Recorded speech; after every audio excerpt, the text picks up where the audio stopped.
secteur intéressant pour entreprendre, les services à la personne. Services à la personne, alors là on en a cité dépanneur informatique, chauffeur, infirmier, on pourrait en citer une liste de 1000 peut-être. Donc c'est le plus large, on peut aussi trouver des profs de yoga, des coachs, etc. C'est un marché là encore énorme puisqu'il est estimé à 20 milliards d'euros et surtout il présente des opportunités absolument partout en France. Si vous voulez entreprendre au fin fond de la province dans une petite ville, vous pouvez très bien faire des services à la personne.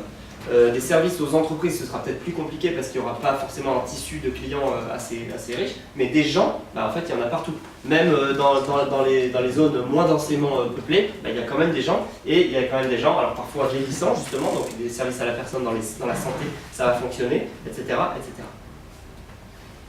Alors, donc moi, entrepreneur, qu'est-ce que je fais? Qu'est-ce que je peux faire? Le premier réflexe à faire si vous voulez vous lancer là-dedans, c'est se former. Formez-vous, formez-vous, formez-vous. Formez-vous quelques jours, quelques semaines, quelques mois à un métier, apprenez-le ce métier et soyez capable de l'apprendre aux autres ce métier. En fait, devenez prof. Vous avez certainement des compétences particulières dans un domaine, essayez de monter encore en compétences dans un domaine pour carrément être capable d'apprendre, de former les formateurs. Vous voyez? Et là, vous serez au niveau de, venir en entreprise ou auprès de particuliers, prodiguer vos cours, vos conseils. Yogiste, c'est un concept de prof de yoga. Vous allez me dire, il y en a des centaines de milliers de profs de yoga. La nana, elle a créé Yogiste il y a, je sais plus, 2-3 ans. Elle cartonne. Pourquoi elle cartonne? Parce qu'elle s'est mise sur une niche, elle a créé sa niche. Elle a dit, ok, le yoga c'est cool, moi je vais, il y a plein de profs de yoga partout, moi je vais proposer aux entreprises de venir faire du yoga aux salariés sur leur poste de travail, sur leur chaise.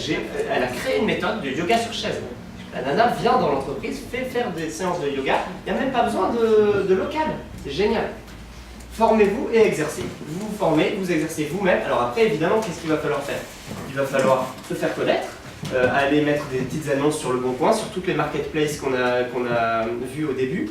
Il va falloir évidemment ouvrir un site, faire un blog de qualité, peut-être publier du contenu un peu partout, se faire connaître, etc.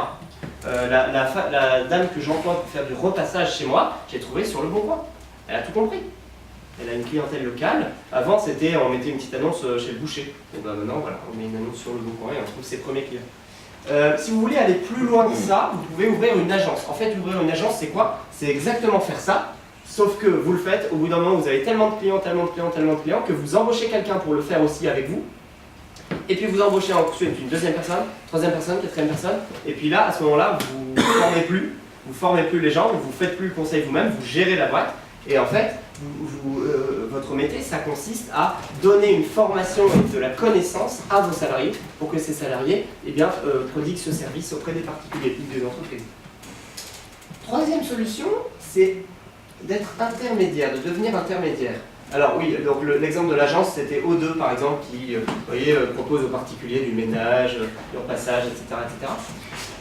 Troisième solution, soyez intermédiaire. Ça, c'est quoi? C'est simplement, je vais fournir un service, mais ce service, je ne vais pas le fournir avec des salariés, je vais simplement mettre en relation des demandeurs de services et des offreurs de services. Le cas typique de ça, là on est encore dans la marketplace, dans la place de marché d'intermédiation, c'est Babysitter. Les gens qui ont des enfants en bas âge ici connaissent forcément, connaissent peut-être Babysitter. Babysitter, les babysitters en or, c'est juste génial. Pourquoi? La nana, elle a commencé avec un groupe Facebook. Elle a fait un groupe Facebook et elle a dit, ok, moi, pour être sur ce groupe Facebook, il faut que tu sois coopté par 2 personnes. Alors, à la fois pour la nounou, la babysitter, et pour les parents. D'accord? Donc elle a créé une communauté de grande qualité, de confiance.